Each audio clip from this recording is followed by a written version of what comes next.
Hello, I'm David Farr. I'm the principal at Russellville Middle School.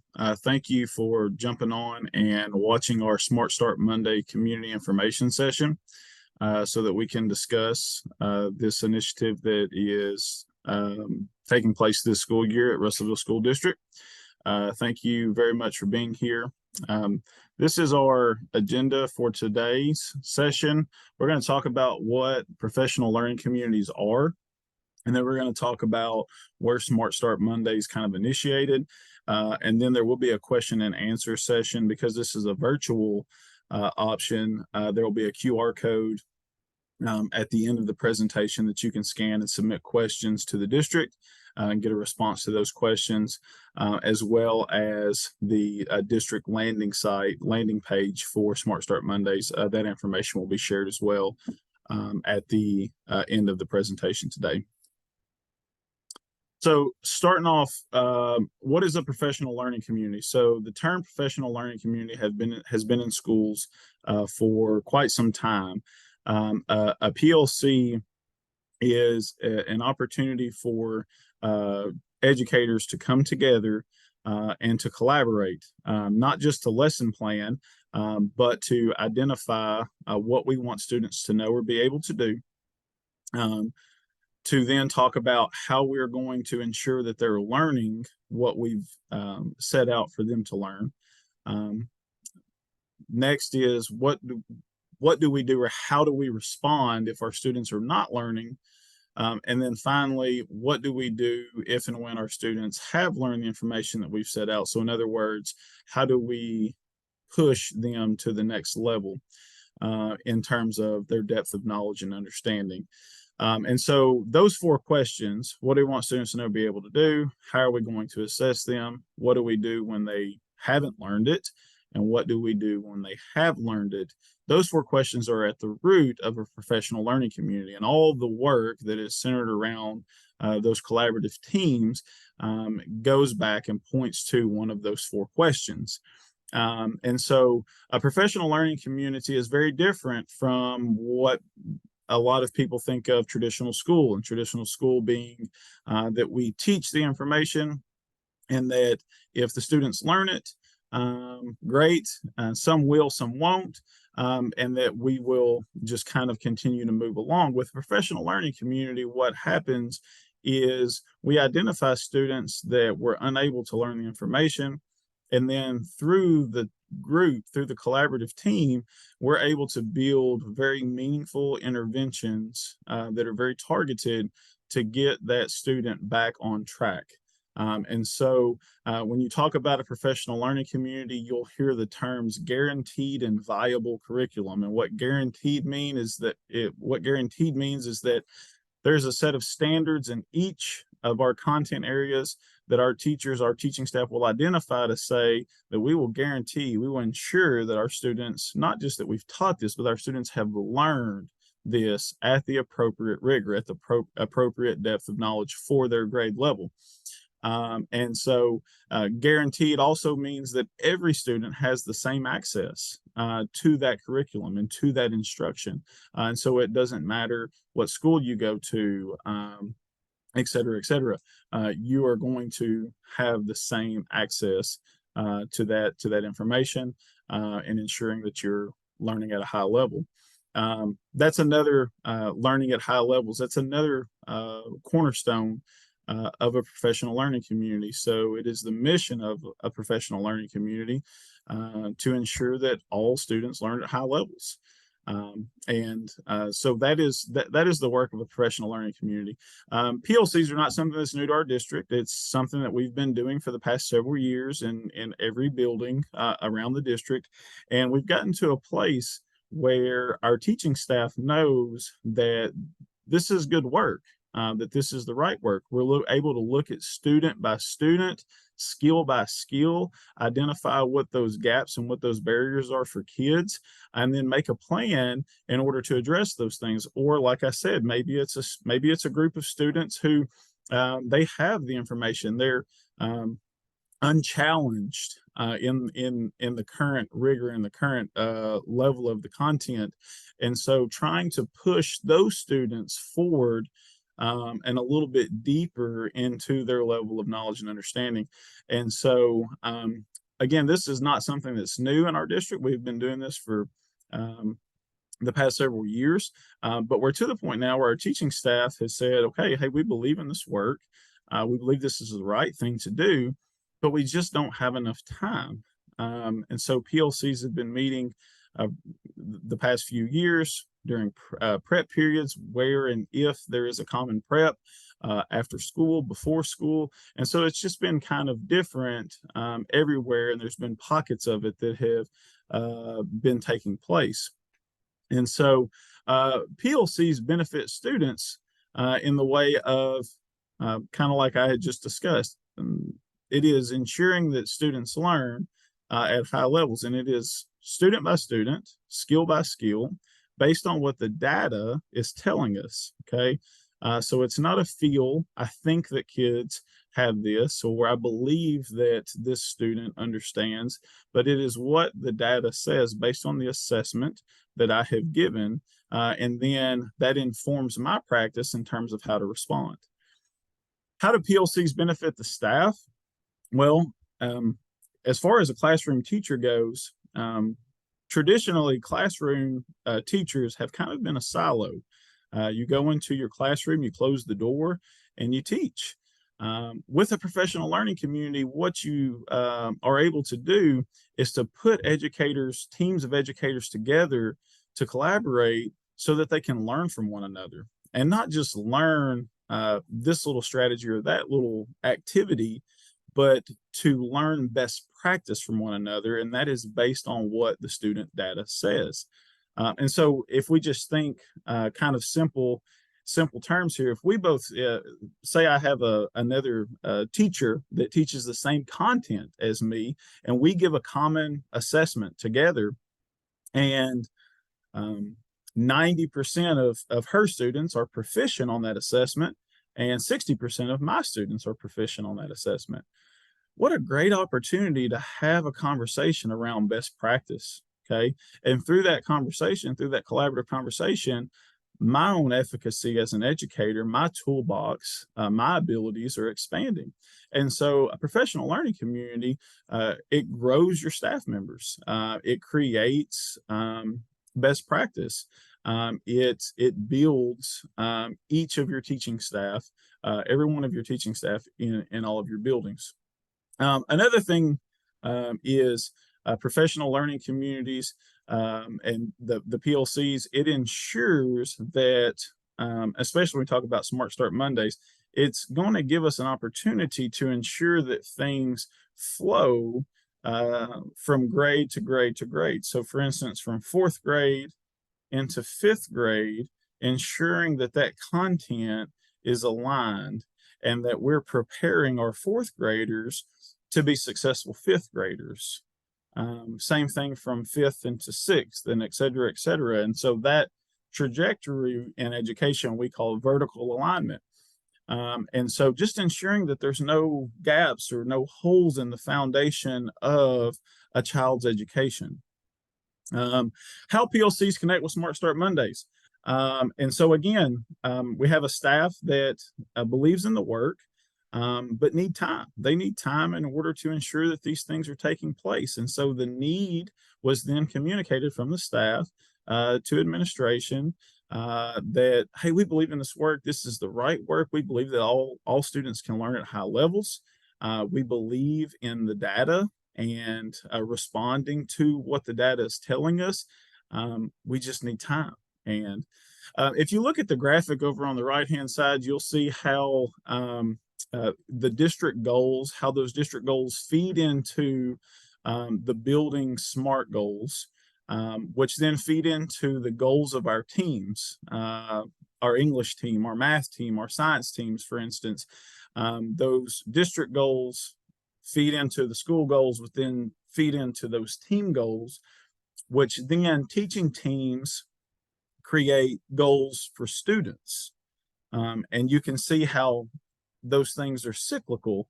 And as those students' goals target by target are met, then we're meeting goals unit by unit, and then we're meeting our building SMART goals, but then in turn we're meeting our district goals. And so it's a good little representation of how all of these things are aligned with one another and how they're all feeding into or dependent upon one another in terms of our goals and professional learning communities. So the next couple of slides, we're going to talk about the background. We're going to look at a snapshot of Smart Start Mondays.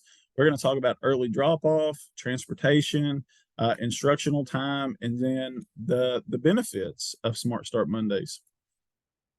So as I kind of discussed on one of the previous slide or on the previous slide there, where this started, staff communicated the need for more protected time for collaboration on instructional practices and implementation for student success. So again, we're far enough into this work in each of our buildings where our staff members have identified, hey, we believe in this work. This is the right work. We're answering one of those 4 critical questions of professional learning communities. And we're ensuring that our kids are learning at high levels, but we just need more time. We need more protected time in order to ensure that this is taking place on a consistent basis. So from there, the district put together a plan of Smart Start Mondays in order to create that protected time for our teaching staff. That plan was brought to our PPC, our Personnel Policy Committee. Then it was taken to our Board of Education work session. That was in May of 23. And then Dr. McDonald came to each building a couple of times in the district to do a listening tour and presented Smart Starts to our teaching staff as well. And then from there, it went to a strategic planning meeting, which consisted of business leaders, community members, students, staff members. And so in all of these different meetings, Smart Start Mondays were introduced, were discussed to kind of make people aware, but also to kind of get some feedback on what the consensus was, what the thoughts were in terms of Smart Start Mondays. The need for Smart Start Mondays comes down to student data. Our most recent student data last year was that 43%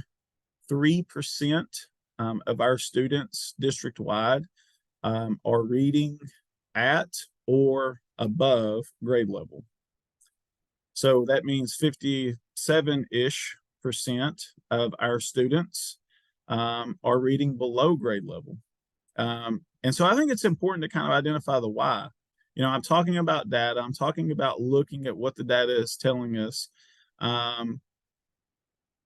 That's what this comes down to. It comes down to what the data is saying. And the data is saying that our students can do better than what they're doing. And we know that. We have an excellent community. We have phenomenal students. We have great parents, great support, and we know that we can do better. We know that. Again, 57-ish% of our students not reading at grade level, that's huge. That's a big deal, and something needs to take place in order to address that deficiency. We know being able to read at grade level, being able to read at a high level, that's the gateway to learning, not just reading, but learning anything. If you can read, you can learn anything. You can teach yourself anything with the ability to read. And so it's very powerful when you look at that data and you see the current reality of our district. And so something internally has to take place. We've got to have a shift in terms of our way of thinking and our way of addressing these needs for all of our students. And so if you think about Smart Start Mondays, and we get it, it's different, it's new, and as a result of that, it's kind of scary. But if we fast forward a year from now and we look at the state assessment, we look at the state data, and we see that we were able to move that needle of literacy in our district 2%, okay, just very small amount. If we see that we're able to move that needle 2%, it's worth it. You go from a kid who is not reading at grade level or maybe can't read to now all of a sudden they can, through Smart Start Mondays and through best practice and developing our own teaching staff and focusing by student and by skill. And so if you think about that and kind of tie it into our why, um, if we're able to move that needle, even if it's ever so slightly, I would say it's definitely worth it. And our admin team, our district, we believe that, and we believe that we've got to do things differently than maybe we ever have. So, Smart Start Mondays, what does it mean? It's pretty simple. School's going to begin 1 hour later on Mondays. Or we will have early drop off at every building, and that will start at 7:30. Okay. You can drop off your student anytime in between 7:30 and 8:30. So 8:30 would be your new normal drop off time. Okay. But if you can't drop off at 8:30 because you have work, or whatever the situation is, you can still drop off at 7:30, just like you normally do on Tuesday through Friday. Um, but again, you don't have to drop off at either 7:30 or 8:30. You can drop off anytime in between, but the official drop off on Mondays is going to begin at 8:30. Breakfast, we will still have breakfast. All of our secondary buildings begin eating breakfast at 7:30 on every morning. So on Mondays, it'll move back an hour, and we'll start eating breakfast at 8:30. In our elementary buildings, breakfast starts at 8. We have breakfast in the classroom at 8. On Smart Start Mondays, it'll move back 1 hour to 9 o'clock. Okay. Buses will run their normal routes. It's just going to be 1 hour later. So if your bus usually arrives at 6:52 on Smart Start Mondays, the bus would arrive at 7:52. Okay, so everything on Mondays would just be 1 hour later. And then the last thing is that, yes, Smart Start Mondays will begin on the first day of school. Feel like it's important to just get everybody in the routine, to get everybody in the habits of Smart Start Mondays. So again, early drop off will begin at 7:30 a.m. On each campus, and students campus by campus will be participating in different independent educational activities, and those activities will be set by the building. And so what students are doing at elementary is obviously going to be different from what they're doing at RIS, which is different from what they're doing at the middle school, et cetera, et cetera. And so each campus will set what it is that students are doing during that time, but it will be a structured time. It will not be one of the questions that have come up in our previous community session is, well, students will just be at recess. Will they just be at recess the entire hour? No, they will not be at recess the entire hour. They will be inside with adults doing some educational activity with those adults. And who's going to be supervising the kids? It's going to be staff members that work in our buildings. They're familiar with the students are familiar with them. There's a relationship there, and they're going to be able to assist them with their needs in a familiar setting, which is their normal school, their normal classrooms. And as I stated, each building will be determining the activities that they'll be doing. If you want more information on what exactly those activities will entail for your child's school, our recommendation would be just to notify the principal of that building. Just send them an email or give a quick call, and I'm sure that they would be more than happy to give you the details about what those activities will look like in their building. Bus routes will run. They'll just be 1 hour later. I kind of mentioned that. So if your bus normally shows up at 6:50 on Smart Start Mondays, it would show up at 7:50. The big thing here is bus transfers. We've had a lot of questions about this. Will bus transfers still take place? And so when I talk about a bus transfer, I mean normally I drop my kids off at the middle school. Say you have two kids. You have a student that goes to the middle school, but you also have a student that goes to Oakland. Okay. And so normally what you do is you drop both of your students off at the middle school, and you drop both your students off at the middle school, and your middle school student just comes into the middle school, and then your student that goes to Oakland is bused over to Oakland. Is that still available on Smart Start Mondays? Yes, it is, but it's not available until 8:30. Okay, or an hour later. Okay, so those transfers are still going to take place, but they'll just be an hour later than what they normally are. If you need to do early drop off for your students, what you will do is in that scenario is you would drop the student that goes to the middle school, you would drop them off at the middle school, and then you would take your student that goes to Oakland Heights to Oakland Heights, and you would drop them off for early arrival time. Okay, if you can wait until the transfer until 8:30, you're welcome to do that and just drop them both off at the middle school, and then the transfer would take place. But if you need to access the early drop off, you will have to drop students off at the campus in which they attend school. And then, so Smart Start Mondays, school will begin at 9 o'clock. Okay. And then from there, it's just a modified schedule for the remainder of the day on Mondays. All of our instructional minutes are still being met. The state requires a certain amount of minutes that go into the school day and that go into the school week. All of this has been analyzed and scrutinized. We're ensuring that we're getting everything and even beyond in terms of instructional minutes and time that we need for our students. And then also ensuring that all of our IPs, all of our dyslexia interventions, all of those services that take place, all of those minutes are also still going to be met. Nothing will be sacrificed in terms of time. And I think it's really important to point out that we're in the kid business and we work in schools. And so we're always going to ensure that our kids' needs are being met. We're always going to ensure that our families' needs are being met. And so we're not going to take time away from students in order to do something else and not meet their needs. We're always going to make sure our kids and our families are being taken care of. That is going to be our number one priority 100% of the time.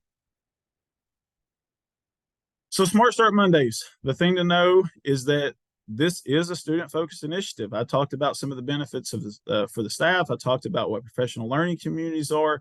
I talked about how it would work, but the thing to bring it back home is to go back and think about that data that we discussed earlier in the session. This is about students. It is about ensuring that students learn, that we are best preparing them and equipping them for the world that they're going to go into post-secondary, and ensuring that they're learning at high levels, ensuring they're learning the information that they need to learn in order to be successful academically as a student, but also as an adult, as they get going in their career, they get going in their job, or they go to post-secondary education, whatever it is, that they are equipped and that they are prepared to be successful in those scenarios. Again, it's a dedicated time for certified staff to collaborate. Why Monday mornings? We've had questions on why Monday. Here's the deal about Mondays. Monday's an opportunity to start your week off in the right way, to have a clear plan of what's going to take place that week. When is the assessment going to take place? What day are we bringing in student data? Who's doing the interventions on this day? Who's going to do the extension? So how do we extend the learning of our kids? And so we create that plan for our students on Monday. Why in the morning? It's important to do it in the morning. In the afternoons, in our secondary buildings all around the district, extracurriculars are taking place. And those are awesome opportunities for kids. We have so many extracurriculars that kids can tap into. But in the afternoons are when those things take place district-wide. And so we would lose a lot of our teaching staff. Our coaches, our sponsors, our organizers of those extracurriculars, our directors, they are also a part of our teaching staff. And so it's important that it's in the morning so that that time is protected. We talk about the data, we talk about the benefits of professional learning communities, and we can articulate why that work matters. Well, if we know that work matters, then we have to ensure that everyone is at the table together. We have to ensure that the right people are sitting down and having those conversations about students. So that's why you do it in the morning. You do it in the morning to make sure that everybody's time is protected. So there's nothing else going on. And we are focused on student learning. Okay. We are focused on what the data is telling us. We are responding to that data as educators. Okay, so as I mentioned at the beginning of the presentation, this is an opportunity to submit any questions. This QR code, if you just open up your camera app, you can scan that. It will give you a link and then take you to a Google form in order to submit questions. And then once you do that, you will get a response back from the district from your question.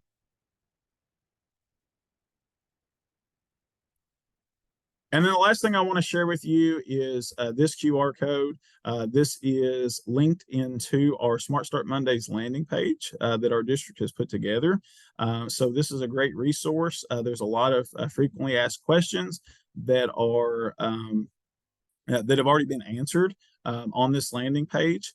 And so feel free to scan that and tap into that resource as well. Again, thank you so much for being attentive and for watching this video. We really appreciate everyone's interest and the questions and the feedback that we've gotten regarding Smart Start Mondays. If you have specific questions relating to your child's building and what will be going on and what the specific plan is for that building, please feel free to communicate with the administrators of that building. Send an email, phone call, and be more than happy to sit down and discuss that with you. But even beyond that, if you have further questions and you don't feel comfortable doing the Google form, feel free to contact your child's building or buildings and have a conversation. Try to set up a meeting with the administrators of that building as well. Again, thank you guys so much for being here. I really appreciate it and have a great day.